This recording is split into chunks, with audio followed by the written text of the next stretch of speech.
Hey, we decided to get the side-by-sides on the trail and do a 102-kilometer loop, starting from Folly Mountain to Nutby Mountain up here in Cumberland County. So we parked at the Fundy Snowmobile Club and decided to follow the trail. And this track was based out of Gaia GPS. Looks like there was a rally a couple years ago, and I'm just following this track for the most part. We're following mostly the 104. We're going to do a counterclockwise loop, and we're going to jump on the 302, 301, and eventually the 401 as we jump on and off the 104, and we'll finish things off here at the old DeBert Road because we're cutting short on time. We kind of didn't realize how long things were taking on this ride, so we needed to get on the larger dirt roads here when it was appropriate. Also notice here we got a little bit of moisture on our lens. We had a system go by earlier in the day, and it was just overcast, a little bit misty. So for the next couple minutes you'll see a little bit of mist here. Just wanted to show you at least the trail conditions for the first part of it, but otherwise it clears up and you won't see this in another minute.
And after riding for a little bit, we make a stop here to take a look at the signs, confirm our track, because I didn't have it loaded on my Garmin Tread device. But you can see from the signs, we can get to a whole bunch of spots: Wallace, Tadmagush, Johnson Lake, Warwick Mountain, and of course Nutby, which is our destination.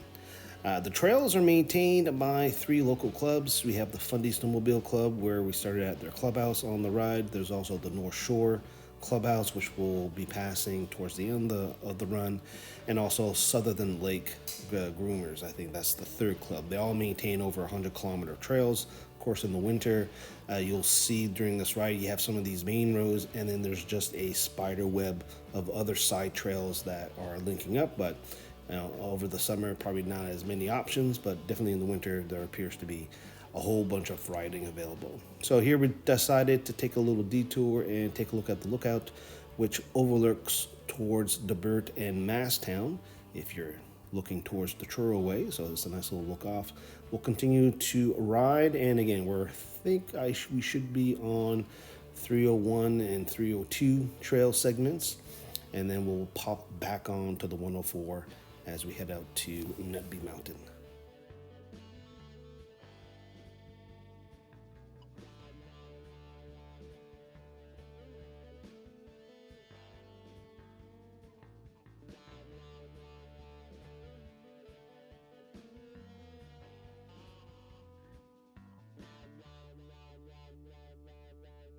And we decided to pull off the trail. We noticed that there was a spot that seems to be popular. This is on Farm Lake. It's a nice little lake, nice and clear. And I wanted to stop for a little bit. It was still misty on and off here, but we continue on the trail. And you can see from the track, we have Farm Lake coming up here on the top left, and then we resumed our riding. Again, we're jumping on different trail segments as we jump on and off the 104 towards Nutby Mountain. And Nutby Mountain has a windmill farm, and but there's also the warming hut that they use in the winter. So we decided to stop in there and have a quick bit of lunch. And sounds like, or not sounds like, from the logbook, a lot of people were stopping by over the Labor Day weekend. But basically, once we're all done our lunch, we're going to double back on our track. And you can see here, we're going to start going on the right to do our counterclockwise, which is essentially the 104. So at this point, we're done jumping on and off the 104. We're just going to be following it for the most part here.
And we saw a windmill there on the right. And this section, or this area, which is a mix of crown and private land or woodlots, there's 2 windmill farm projects that are in the progress. So we expect to see, or from what I saw on the map there when I was researching this, there's probably going to be another 22 windmills to be added along this particular route. So it's going to be very interesting to see over the next few years what is the road network that supports these windmill farms, whether or not we're going to be able to access them just like we do in Eller House, where once you do your trail run, you can kind of go through the access roads and be able to get to other parts of the trail. But anyway, we're definitely following 104 still, and we're making our way up to the North Shore Snowmobile Club and Warwick Mountain.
And you probably noticed over the last couple minutes here that the mist or the overcast skies passed, and now we got some sunshine, blue sky, and that was kind of the joke me and my riding partner had, is that I bet you we had a crappy, wet misty ride out, but we're ending with blue skies, and we did end up with blue skies at the end here. So we're making our way through the trail. You can see the good part about this, having that misty morning or the rain, is that we didn't have a lot of dust on the trail.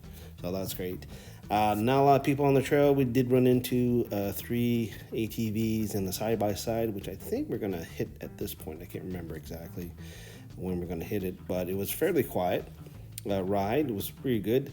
Not a lot of cell phone reception, hardly any. So there are on the trail a couple signs specifically that says self reception is possible here, depending on the carrier. And we did see about 2 signs that had that. So if you are coming up here, make sure you download all your maps on your devices. Tell people where you're going exactly, your route, or if you have one of those satellite communicators or InReaches or Zolios, that will be fairly useful, because when you're by yourself and you're in the middle of nowhere, literally, it's good to have that backup here. But as you can see here, ride is looking pretty good, and we're making, again, our way up to Warwick Mountain and the North Shore Snowmobile Club.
And you can notice here on the bottom right, my speed graph, you can see the speed is going down for this particular section here. Overall, the whole trail was great. This particular section here, as we get towards Clear Lake, is a bit more rough. I would say, more technical. There's definitely more caution when you're running through this particular section here, a little bit more rocky. But otherwise, it's not anything overly challenging or treacherous here. It's just that it's a little rough. And there's the access to Clear Lake right there on the left. And then this last little bit here is a bit more muddy, a bit more rocky, bigger rocks to navigate around.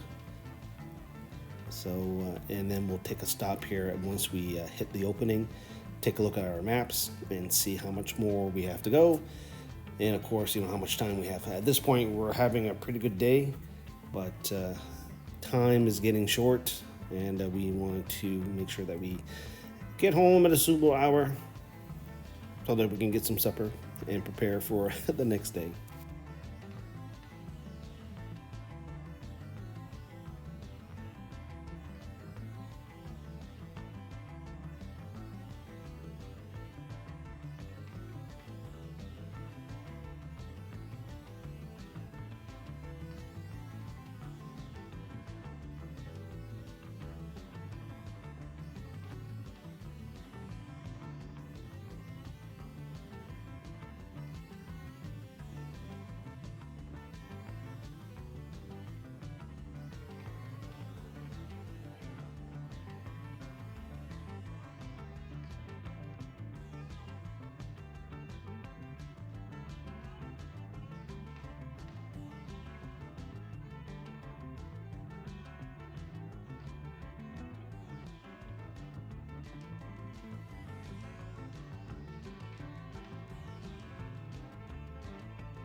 All right, so after consulting the maps and chatting with the guy in the Polaris, we noticed that we're going to be doing a little bit of dirt road running here as we get to the clubhouse. So we have a little section here of trail, but then we'll get into some nicer roads. And we decided at that point to alter our track. We decided to kind of speed things up because the 104 kind of jumps on and off the dirt roads. We decided to just stay on the road, and looking at the tracks, it seems like a lot of people do that. So we're gonna follow that. We just wanted to save a little bit of time. At this point, with things were getting kind of late in the day, getting towards the end of the day, and we've been riding for quite a while. And we decided to do that and shorten things up. But definitely you could have extended this ride another couple hours. We missed the castle. For those who ride in the area there, know where it is now, but we decided to skip it for this time. Next time we'll come up here and we'll check it out here. And we're gonna get through some of these woods, and you're probably gonna notice some pecks or some piping on the trees, kind of like 10-12 feet up. That's because we're getting close to a maple syrup or, sugar shack operation here. You can see here on the right, and you see it crosses the road here. See the black and white tubes. From here, we're jumping on these dirt roads as per the route, and then we're going to end up at the North Shore Snowmobile Club. And then one of our changes is decided to go down the Old Dirt Road, which is a camp road, and then it kind of jumps on the 104 that way. There's a few other trails that kind of crisscross it after a certain point, but we decided to go straight down and hit the 104, and that brought us back to our beginning of the trail, and then we ended up finishing the run that way.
And we just finished off the run here by going straight on Warwick Mountain Road. At this point, my GoPro batteries died, both of them.